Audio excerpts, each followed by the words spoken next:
दोस्तों, बॉलीवुड की दुनिया एक बार फिर से हिल गई है। जी हां दोस्तों, सलमान खान ने शाहरुख खान की आने वाली किंग फिल्म पर ऐसी गालियां बरसा दी हैं जैसे किसी गली के नुक्कड़ पर लस्सी पीते पीते बहस छिड़ जाए। और सबसे बड़ी बात, यह विवाद कोई छोटा मोटा नहीं है, बल्कि ऐसी लड़ाई का संकेत है जो फिल्म इंडस्ट्री के इतिहास के सुनहरे पन्नों में लिखी जा सकती है। सलमान खान और शाहरुख खान दोनों नाम बॉलीवुड के दो पहाड़ जैसे हैं। एक के बिना इंडस्ट्री का संतुलन बिगड़ जाता है। एक तरफ हैं रोमांस के बादशाह शाहरुख, जिनकी आंखों का काजल भी ट्रेंड बना देता है। दूसरी ओर हैं भाई सलमान, जो सिर्फ शर्ट उतारते ही बॉक्स ऑफिस पर 200 करोड़ कमा लेते हैं। लेकिन जब ये दोनों टकराते हैं तो मान लीजिए पॉपकॉर्न का स्टॉक खत्म और गॉसिप का धंधा शुरू। अब हालात कुछ उल्टे नजर आ रहे हैं। सलमान खान ने खुलेआम शाहरुख खान की किंग फिल्म को निशाना बनाते हुए ऐसी गालियां दी हैं जिनकी गूंज लोक लांडवाला से लेकर लाहौर तक सुनाई दे रही है। सवाल यह है, सलमान ने ऐसा क्यों किया? क्या दोस्ती की मजाक मस्ती अब असली दुश्मनी में बदल गई है, या फिर इसके पीछे कोई बड़ी राजनीति है जो अभी सामने नहीं आई? याद कीजिए 2008 का कतरीना कैफ का जन्मदिन। वहां केक कटने से ज्यादा ड्रामा हुआ था। उसी समय दोनों की दोस्ती टूट गई थी। फिर वक्त ने पट्टी बांधी। दोनों ने एक दूसरे की फिल्मों में कैमियो भी किए।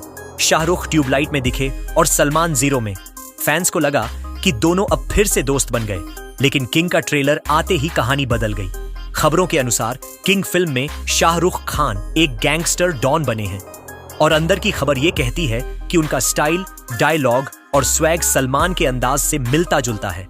सलमान का कहना है, अरे ये तो मेरा अंदाज है, तू इसे कैसे ले गया? और यहीं से गुस्सा आसमान छू गया। नतीजा, गालियां और इंडस्ट्री में हलचल। बॉलीवुड की दुश्मनियां हमेशा मसालेदार रही हैं।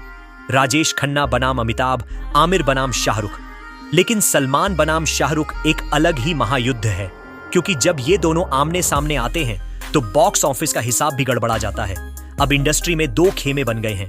एक तरफ सलमान के चाहने वाले जो कह रहे हैं शाहरुख कॉपी कर रहे हैं, दूसरी तरफ शाहरुख के फैंस जो कह रहे हैं भाई असुरक्षित महसूस कर रहे हैं। OTT प्लेटफॉर्म्स जैसे नेटफ्लिक्स और अमेजन शाहरुख के साथ खड़े हैं, क्योंकि पठान और जवान ने उनके सर्वर हिला दिए। वहीं निर्माता सलमान के साथ हैं, क्योंकि उनकी फिल्म ओपनिंग वीकेंड पर कमाई की गारंटी देती है। यानी एक तरफ डिजिटल दुनिया और दूसरी तरफ बड़े पर्दे का मेला। अब सवाल यही है, क्या यह दुश्मनी असली है या सिर्फ प्रचार का नाटक? सोचिए, अगर दोनों मिलकर फैंस को बेवकूफ बना रहे हों। शाहरुख कह रहे हों तू गाली दे, सलमान कह रहे हों तू विलेन बन, और हम सब पॉपकॉर्न खाते खाते लड़ते रहें। अगर ऐसा है तो किंग और सलमान की अगली फिल्म दोनों को मुफ्त का प्रचार मिल जाएगा। लेकिन अगर सच में दोस्ती खत्म हो गई है तो समझ लीजिए बॉलीवुड का ठंडा युद्ध शुरू हो चुका है। और ये लड़ाई सिर्फ फिल्मों तक सीमित नहीं रहेगी। Brand, release date, fan war, सब पर असर पड़ेगा। एक और बात, सलमान की हाल की फ्लॉप फिल्मों ने भी उनका मूड बिगाड़ा है। किसी का भाई किसी की जान और रेस 3 ने बॉक्स ऑफिस को ठंडा कर दिया। वहीं शाहरुख ने पठान, जवान और डंकी से धमाका कर दिया। अब भाई को लग रहा है कि किंग खान उनका ताज छीन रहे हैं। ट्विटर पर तो अलग ही तमाशा है। कोई कह रहा है सलमान असुरक्षित हो गए हैं, तो कोई कह रहा है शाहरुख में अब मौलिकता नहीं बची। असली फिल्म तो आई भी नहीं है, लेकिन फैंस की जंग पहले से ब्लॉकबस्टर बन गई है। दोस्तों, याद रखिए, बॉलीवुड सिर्फ सिनेमा नहीं, एक बड़ा कारोबार है। सलमान और शाहरुख की टक्कर का मतलब है 1000 से 2000 करोड़ रुपए का खेल। प्रचार मुफ्त में तो मिल रहा है, लेकिन लंबे समय में रिश्ते और इंडस्ट्री का संतुलन बिगड़ सकता है। और अब मैं आपसे पूछता हूं, आपको क्या लगता है, सलमान खान का यह गुस्सा असली है या दोनों मिलकर नया करण अर्जुन पल बना रहे हैं, एक पब्लिक फाइट जिससे दोनों की फिल्मों की टिकटें बिक जाएं? जवाब कमेंट में लिखना मत भूलिए। और हां, अगर आपको बॉलीवुड की सच्ची झूठी दोनों तरह की खबरें सबसे पहले चाहिए तो चैनल को सब्सक्राइब करके घंटी जरूर दबाइए, क्योंकि जो आने वाला है वो और भी ज्यादा धमाकेदार होगा।